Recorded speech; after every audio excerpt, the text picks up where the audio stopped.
Hey, what's up mga kakwakwak? Ito na naman tayo. Good morning sa atin. At meron akong i-introduce sa inyo na isang intercom ng Freedcon. Ito ay ang KY Pro. Maganda itong KY Pro na intercom kasi ayon sa pag-research ko, pwede kayo mag-music sharing nito. At saka hanggang 6 na intercom ang kayang makakonect dito sa Freedcon.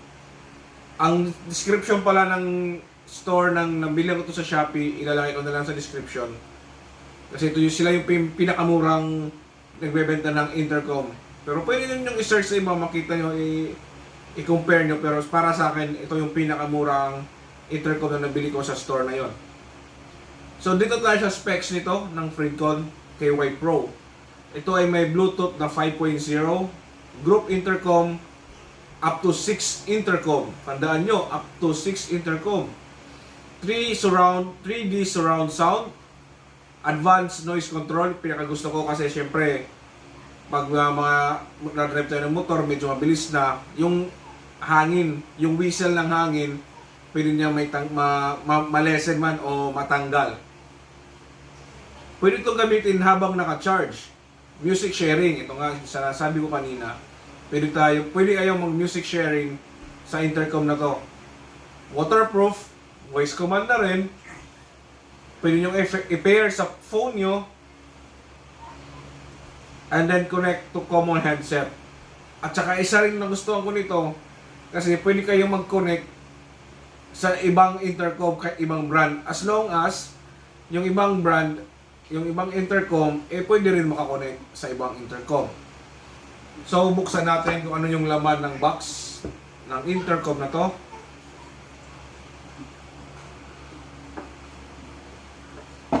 Unang-una is yung manual. May Chinese instruction, tsaka English. Siyempre, galing China to eh. Yung mismong intercom, ito yung itsura ng intercom. Magaan, parang walang bigat. Siguro, parang wala nga ako naramdaman na may dinadala ko. So it means maganda rin ito ilagay sa helmet kasi mababalanse pa rin yung helmet. Kasi minsan siyempre pag may mabigat sa kabila, medyo nakakangalay din.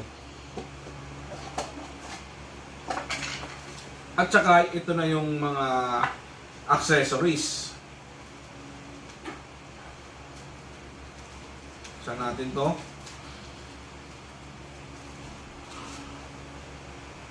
USB cable. Maganda kasi rin to kasi naka Type C na. Alam niyo naman, lahat ngayon ng mga gadget mostly naka Type C. So isang cable na lang dadalhin niyo tuwing rides, yung Type C. Yung para sa helmet, kung saan ilalagay yung intercom, yung naka-stick, yung may padlikit, tsaka yung wala, yung pwede nyo lang ilagay sa kilid. Tsaka itong yung padikit niya, hindi ko na nakalimutan ko pangalan nito. Tsaka mic. Dalawa na po yung mic niya. Isa is para sa half face at saka sa isang full face mic.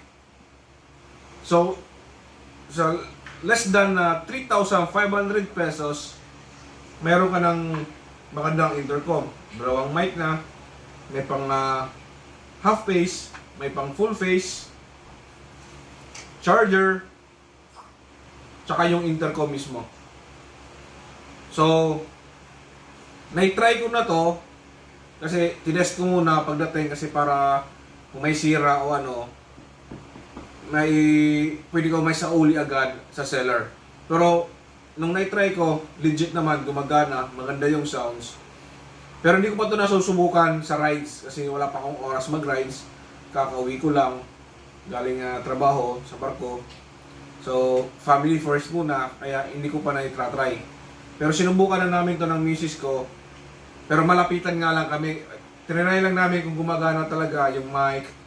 Kung magsasalita ko, kung maririnig talaga niya. Gumagana naman. So, susubukan natin to sa rides naman, yung ilang layo talaga yung kaya ng intercom na to, ilang meters yung kayang marinig mo ang kausap mo gamit ang intercom. So, mga kakwak, hanggang dito lang muna at susubukan natin to. Maraming salamat.